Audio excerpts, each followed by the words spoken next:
Акыркы 2 жылдан бери Жалал Абад шаарындагы номер 7 мектептин чатырын алмаштыруу зарылдыгы жаралган. Жаан чачындуу мезгилде мектептин чатырынан суу өтүп класстык бөлмөлөргө жана ашканасына коркунуч жаратканы айтылды. Ал эми былтыркы жылы жергиликтүү бийлик жана ата-энелердин колдоосу менен имараттын чатыры утурумдук оңдоодон өткөн. Бул мектептин чатырынан суу өтүп баштаганына 2 жыл болду. Кичине-кичинеден өтүп, азыраак-азырактан өтүп, жыл сайын шаардык билим берүү бөлүмү аркылуу мэрияга кайрылып жүргөнбүз.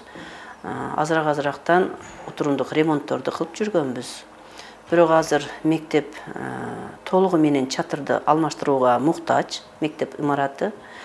Быйылкы жылы алмаштырылбаса, кийинки жылы дагы кайрадан ошондой жаан чачын болгондо суу куюлуп түшүп, электричествого, мектептин ремонтуна өтө кооптуу таасирин көрсөтөт. Маселе бүгүн Жалал Абад шаардык кеңешинин кезектеги сессиясында калаанын 2022 жылдагы бюджетин бекитүү учурунда каралды. Мектептин чатырын жабууга 8 миллион 264 миң сом керектелет.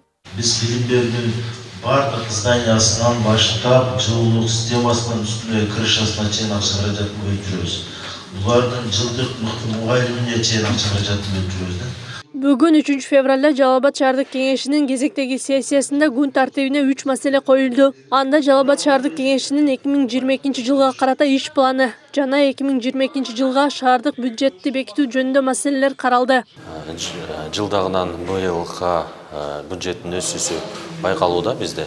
Жалпысынан 564 миллион сомго бюджетибизди 2022 жылга бекитип жатабыз.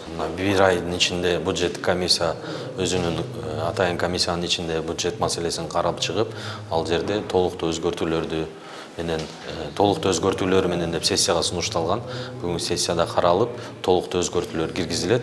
Эгерде кайсыл жерде кемчиликтер болсо, депутаттардын сунуштары менен ошолор эскерилип алып өзгөртүүлөр болот. Сессияда 2022 жылы аткарыла турган иштер жана курулуштар тууралуу айтылды. Билим берүү, жаштарды өнүктүрүү, жашылдандыруу жана курулуш маселелери депутаттар арасында талкуу жаратты. Жаштар комитети бул былтыр жоюлган.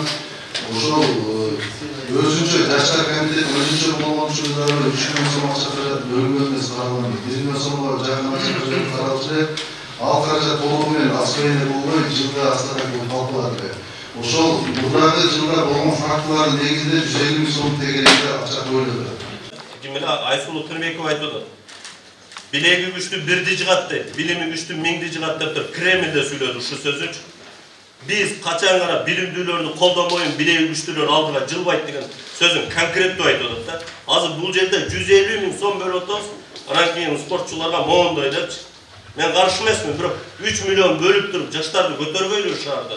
Олардын билимине жосулушунда иш-чарасына дегенде биз бекиттик. Аны азыр мындай уланып турабыз.